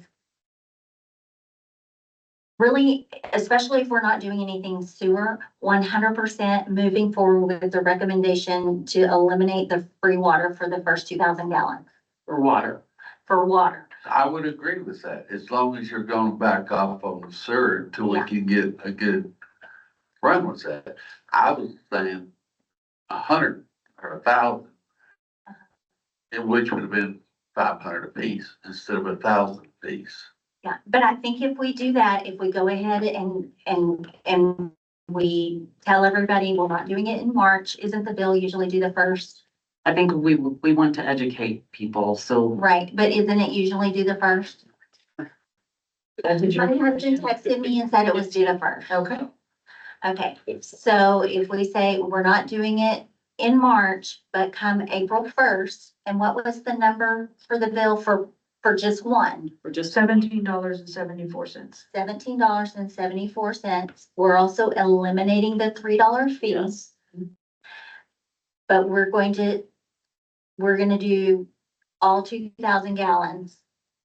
We're gonna charge for whatever that recommended rate was. That would be my suggestion. I would feel better about that.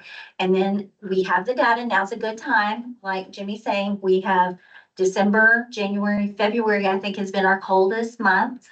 So we could use December, January, February and go back and look at what the rates were, what the sewer was.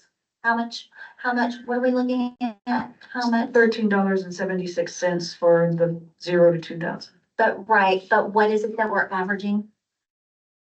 The The winter, winter quarter averaging.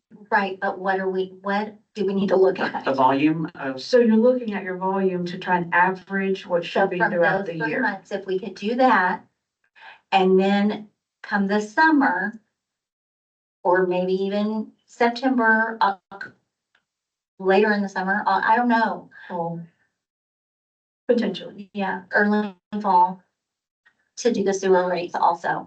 But I'm concerned with the solvency of the fund. I'm concerned with us continuing. If, those wells don't get drilled, we're gonna be pumping mess out of here again.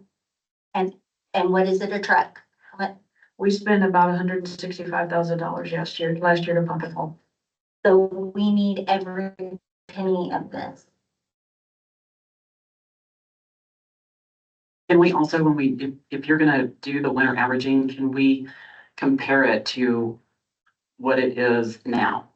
Just so we can see then apples to apples, like, okay, well, if it's winter averaged and this is what the sewer rates would be if we did winter averaging.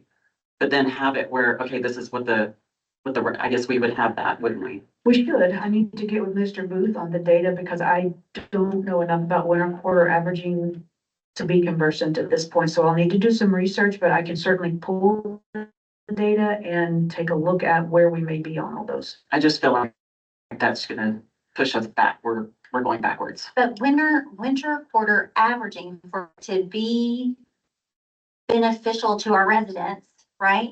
We need that winter quarter average to affect their summer bills. Is that what you're saying, Jimmy? Yes. So We're losing money. in the summer, so that should kind of offset a little bit of if we can do that. I don't know. My brain is hurting. So I'm gonna try to just state it in a different way. That if we were to do something, nearer than later, that we go ahead and eliminate the free water. I think we can agree on that. However, we believe that will cause a hardship possibly with, relevant to the sewer rates without accommodating some sort of a change there. So if we did remove the free water, can we delay increasing the sewer rates until this fall when we have more information? That's fair. Well, that's what I was trying to get at. I think that's a fair thing. So you're gonna have to have one more summer where your sewer is based off of your water use. But come the fall, we should be able to figure out how to do your winter average, right? Let us do some research, because I think we're kind of pulling together a lot of different topics. And I don't want to tell you something that's incorrect yet. So let me get with staff. I think I have a clear direction on what you're thinking as it relates to sewer and the intent that council has put forward. We would need to look at the water portion of eliminating the free 0 to 2,000 gallons. When do you want that to start? I'm afraid, Ms. King, I need to check with our utility billing manager, but April 1st might be a little aggressive. I think May may be better for us to make sure that the system's aligned, because when we talked to our consultant today, as it relates to SDW and the billing structures, she has been working with another city that made some changes very similar to what we're doing, and they ran into some hiccups with their internal processes that causes the bills to be wrong. So if you could give us the extra 30 days, I think that would help us to make sure we have everything correct. I could also craft communication pieces for residents, and we could see about getting those into their hands so they know that this is a holistic look and this is one step of what we're doing to try and be financially responsible for the utility fund. And so I think in my somewhat math brain, so it was $17 would be an increase per month, really for everybody. So it would be $17 minus the $3 fee to pay online. So it's gonna be a $14 increase really. That's all if you pay online. Well, okay, all right, Jenny. Almost everybody's paying online, Jenny. No, you'd Well, be surprised. Almost. You'd be So, surprised. but what I'm trying to get at is if everybody paid online and it was only a $14 Right. revenue increase per household or per customer it would wind up being $109,000 a year. From, if we start in May, that's what that would get us. It's something. Roughly, yeah. On $100 bill to do this $2,000 on sewer and water, what are you looking at on an increase on payment? Can you rephrase the question? 100? If you have $100 water bill. Yeah. I don't know what the sewer is on it, but $100. If you do the $2,000, what is the overall maximum payment that is that gonna be? Well, it's still gonna be the same based on your usage. If you just have your meter rate and you don't use over 2,000 gallons, it's $17.74 change. That's it, because we're not recommending any change to the cost of 1,000 gallons of water. That would stay at the same amount that it was before, which is, yeah, something like that. It is $8.87 per thousand. So for everyone's bill, it should only change by $17.74. Just for the water or the water? Just for the is- water. We're not talking about any change to the sewer at the moment. Okay, so less than $18 Yes. a month. And if they want to now pay online and they don't want to write a check, they will have that added convenience without having to pay the $2.99 fee. What about if you're using a credit card? I do not know. I'm assuming that's what that was for. So I don't run the water payment, so I can't really give you a lot of information, but the $2.99 was to offset the credit card fees, my understanding. You know, if part of the concern is the amount of labor it takes to process, maybe it just needs to be flip-flopped. Maybe the fee needs to be paid if you pay in person. That is certainly an option. I think we'd have a lot of pushback on that. We have a lot of people that come into the lobby to avoid the fee, and it is a significant amount of time that Julie spends processing those each day. Somebody, I'm sure some people aren't technologically advanced Some are not. and don't want to do that or don't trust the internet or whatever it is, and maybe they don't want to. and that's fine. But we're having to pay somebody to process all of those individual things. And there's a much more efficient way to do that for the city. I'm just saying, it could be an option. I'm ready to make a motion. If you'll hear it, Mayor Pro Tem. Anybody have a motion? Any more discussion? Well, we have combined items 6 and 7. I don't know if we need to take a 5-minute break and come back because I think there's some cause for said, because we do have another set of consideration that we need to bring to you all this evening as it relates to some immediate needs for that department. 5-minute break?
That is one of the things we're doing well. And So I need to, so I don't. sorry, I did, I muted us. Any comments? Now we're back in session.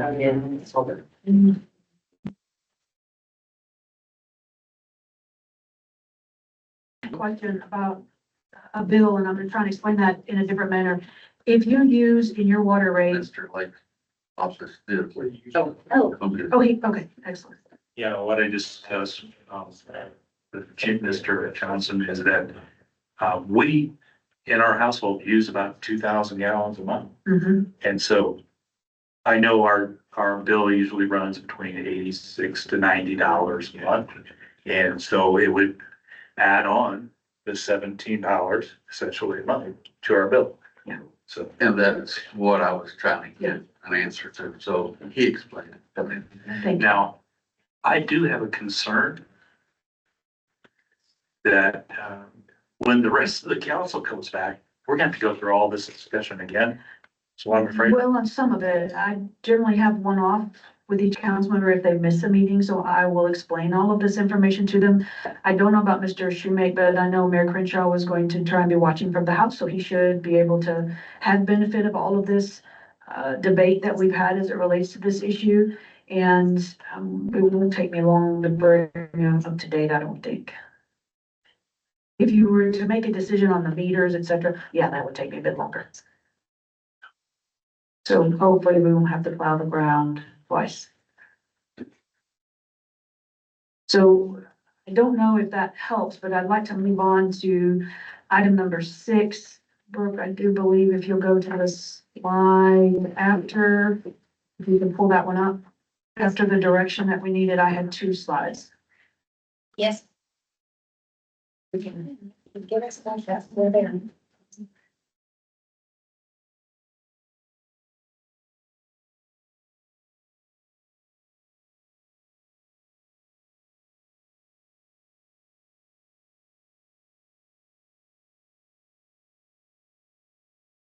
Okay, so next slide, please, ma'am. There we go. You'll recall that these are some of the items that we discussed at the last meeting as well, that there are some immediate needs for this department, which is item number 6 that you see on your agenda. We would like some direction from council on where you would like us to go. You may recall that in our budget preparation discussions, we had already had this talk about a public works technician coming in, would augment the current staff. You had approved 2, but not funded the last one. The first one was funded and we have finally filled that position. It took us, 8 months to find someone roughly to fill the position. So we would be looking for direction from council on funding the second public works technician that we discussed during the budget process, and the idea of a full-time administrative assistant. Mr. Dominguez is spending an inordinate amount of time on TCEQ reporting, paperwork, filing, just general things that an administrative assistant would be of such benefit to him in the department, not to mention getting the record straight. And we're not using him to his fullest potential because he's spending probably 50%, maybe 60% of his time on these things that could be handled by someone else. If you go to the next slide as well, please. These are some of the things that we discussed that are needs within the department for equipment. A utility vehicle, I've discussed with you the concept that we have several miles worth of pipe that run through fields that they currently now have to walk from which to get to just to check them. We're not checking them as regularly as we would like to. If they find a leak or if they find an issue, they then have to come all the way back out and try and get whatever machinery we can in. It's just an inefficient model at best.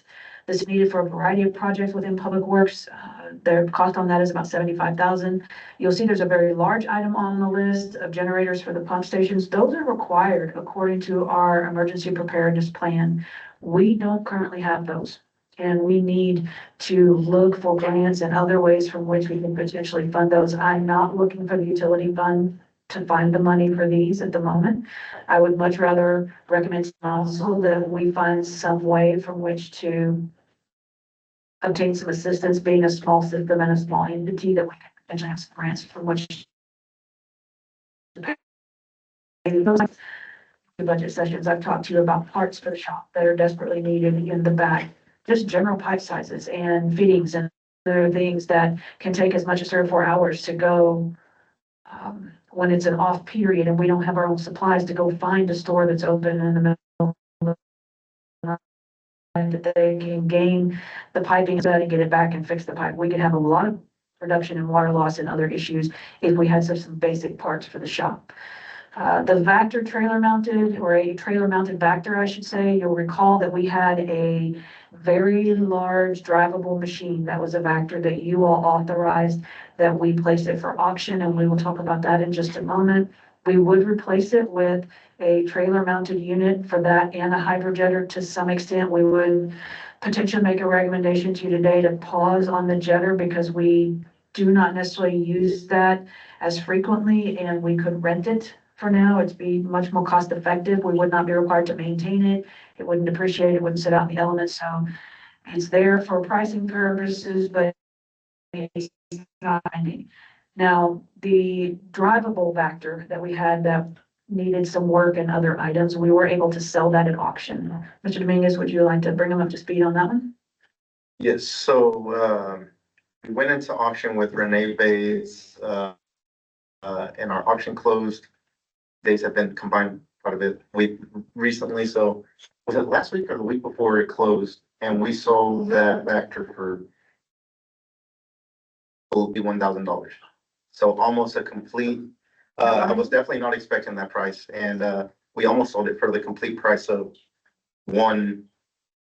So it's two portions that it did. One side clean the sewer lines and the other side you can dig with water. The side that we don't need is the side that cleans the sewer line. I don't think it's the best option to purchase one with the use that it gets. So, for example, the last few years, we might use it 2 times a year. And it's nearly $90,000 to $100,000 versus the hydro, which is when we dig around utilities, gas, fibers, whatever you want to name. That we do use, if we had one, we'd use it on.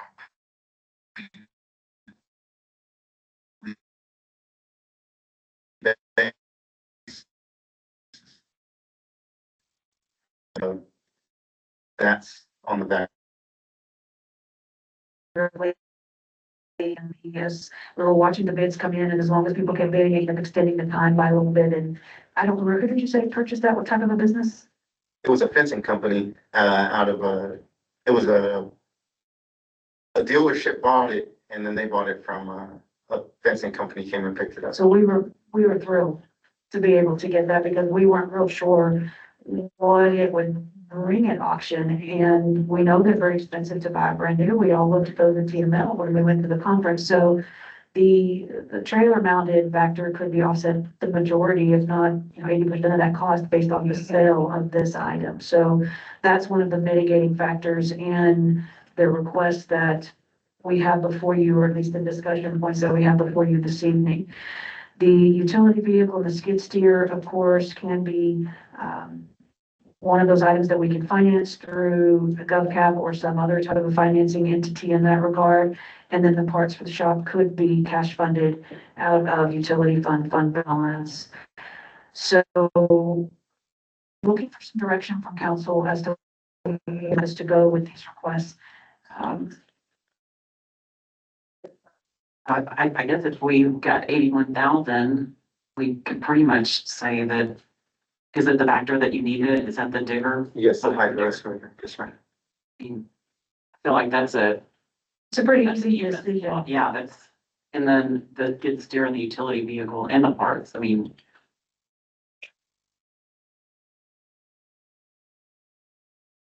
That's a serve. Yeah, sir, public. So what I'm hearing, at least from a couple of council members, is to look into financing the utility vehicle and skid steer potentially.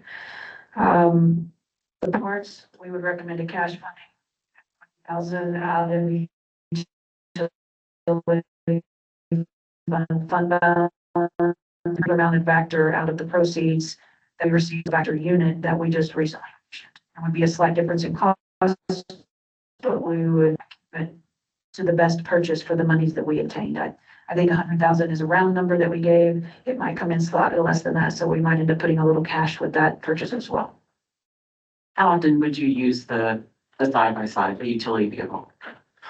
So with the correct amount of, now that we're getting a little further ahead from the step we used to have, I would like to no minimum of 3 times a week, drive up and down, all that water line. One, you can see any movement on dirt, anybody using fire hydrants, there's fire hydrants out there. And you can check, water leaks, of course, even if they're small. If they're big, of course, we'll know because our system will alert us, but it would be a weekly duty. So it'd be preventative and for emergency purposes, you could use it. Absolutely. So I was just thinking like maybe you could split it with fire and fire can, I don't know if that would be something that they would use, but it sounds like something that you. We've got a pretty good habit of sharing our resources within the city, so it's, if we have it and it's needed by another department, this team is absolutely amazing about, hey, I've got this, you need to use it, let me help you, I'm running. So that's, we would just need some direction from you. I think those are all doable items and will really make a big impact in the way the gentlemen are doing their job and how they're able to be of use to our city. Mr. Johnson, you have any discussion? This time.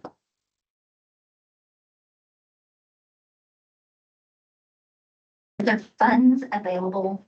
Did we set aside funds for those positions? So in the public works technician and the full-time administrative assistant, what we were told, the public works technician specifically, we were told by council when we discussed this the last time that you wanted to wait until a decision was made on rates. You will notice that in the FY 23 year, there was a slight surplus, or there was a surplus in the basics of the utility fund. Since we're not accounting for depreciation, that's kind of a whole nother realm. And in 24, we have a slight surplus because we've put off some projects that we've not done mostly last year because we had to focus on the pump and haul to deal with the West Plain. So there are funds available, but the changes that you all were going to make to the base rates were going to deal with these staffing deficiencies that we have within the department. So if you agree to the water component piece of it, that would generate, by my calculations, about 120,000, maybe 125. That would take care of your person balance, or we have the money that we have from the auction that would help offset these other items.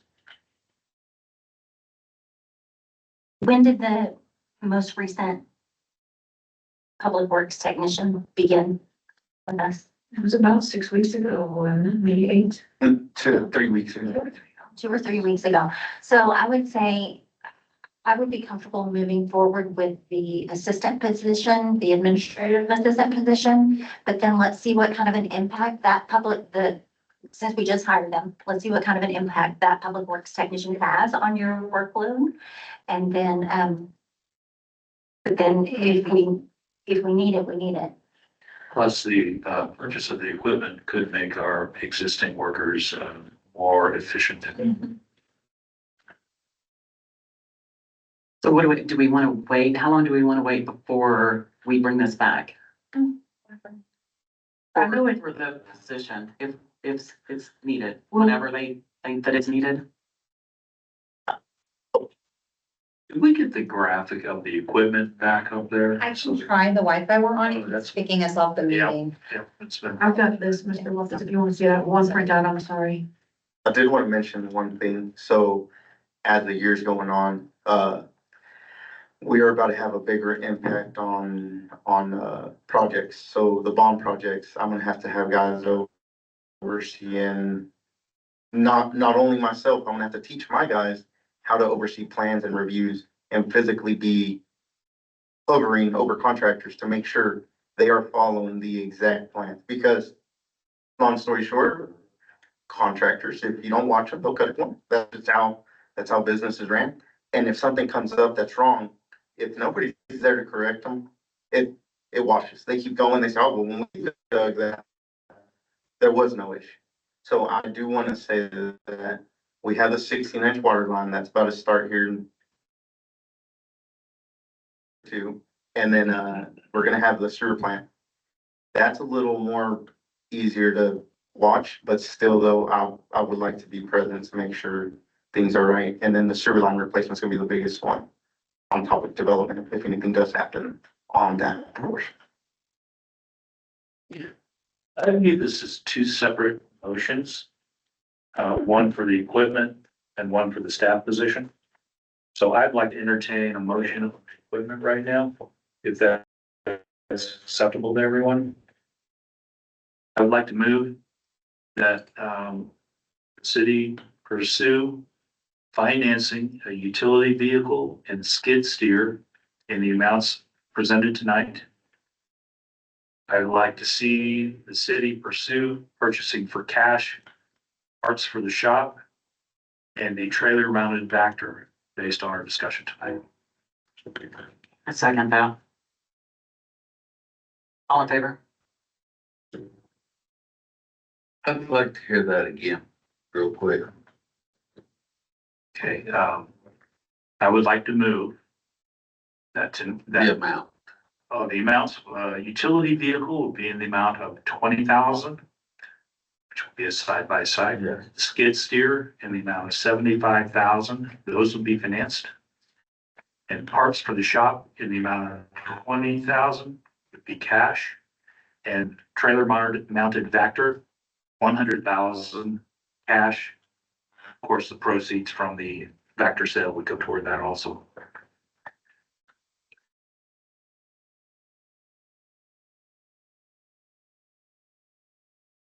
So with that total and with the fireman, 68,000, you got the money for this? Let me clarify, for what we have on that list, yes, the funds are in utility fund balance for those.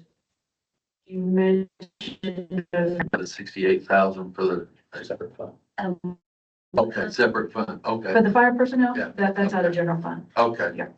Uh, Yeah, no, the request for personnel out of utility fund that Mr. Loftus has asked that those be considered separately. So he's just making a motion based on the equipment needs that we presented.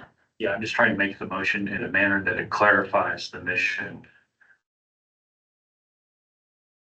he made the motion, you seconded it, then aye. Aye. Thank you, council. If you have any other questions on the personnel needs, we're happy to, again, provide any information as it relates to what the department has experienced and what they're dealing with. But I think we've talked about it during certainly the last budget year and in some of these most recent meetings. So, Mr. Dominguez, you were commenting about how you're gonna have to be on site with these contractors. I think the administrative assistant is super important at this point.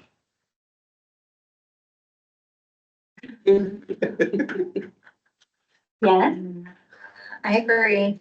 So, how do we feel about combining? I would like to make a motion to combine the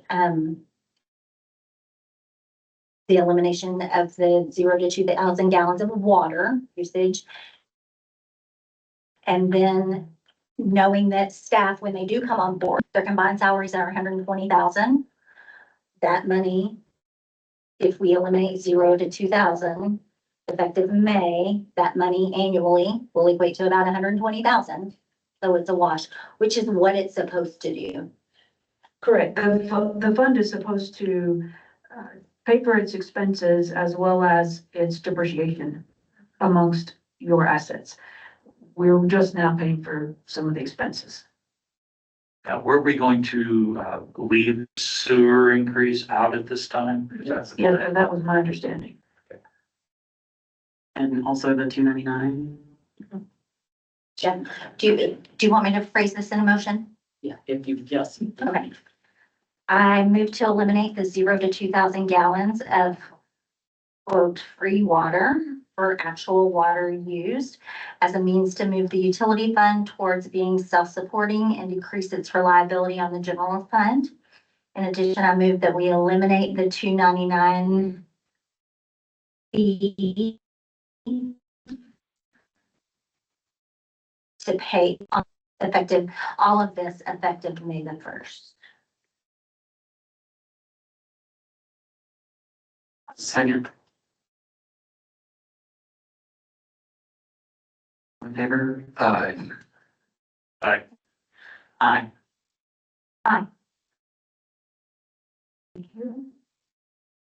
Okay, so now we need to discuss the positions because that wasn't in the motion. So my thinking is that, it takes some time. You saw it took 8 months to find the last public works technician. And so with the monies that we're generating, I have no concerns moving forward with posting those positions and attempting to hire a public works technician and an administrative assistant for public works. So I move accordingly. Second. All in favor? Aye. Aye. Aye. Thank you, council. That gives us a very clear direction, and we will continue to work on the complicated issue as it relates to the meter sizes and do some more data validation. I will also be looking into winter quarter averaging based on our discussions with Mr. Johnson, and we will bring that to you at a council meeting. I would also like to request that staff immediately be in the process of notifying residents, both commercial and residential, Yes, ma'am. I about will do that. the increases. Does anyone have, we have no executive session. Does anyone have, anything for the next? For staff to present us something, I would like to know a little bit more about Mr. Smart's concern regarding the possible Crown Point drainage ditch. I was gonna bring that up too. I know that we've had meetings. I know we've had meetings on this, multiple meetings on this, but I'm gonna try and find which meeting it is and see. Is that, I want to be the first one to ride on the new side by side and I want to get these out there. I need a tour. okay, that's it. Do we have a motion? Number. Hi. Aye. Thank you, council. Thank y'all. Yay.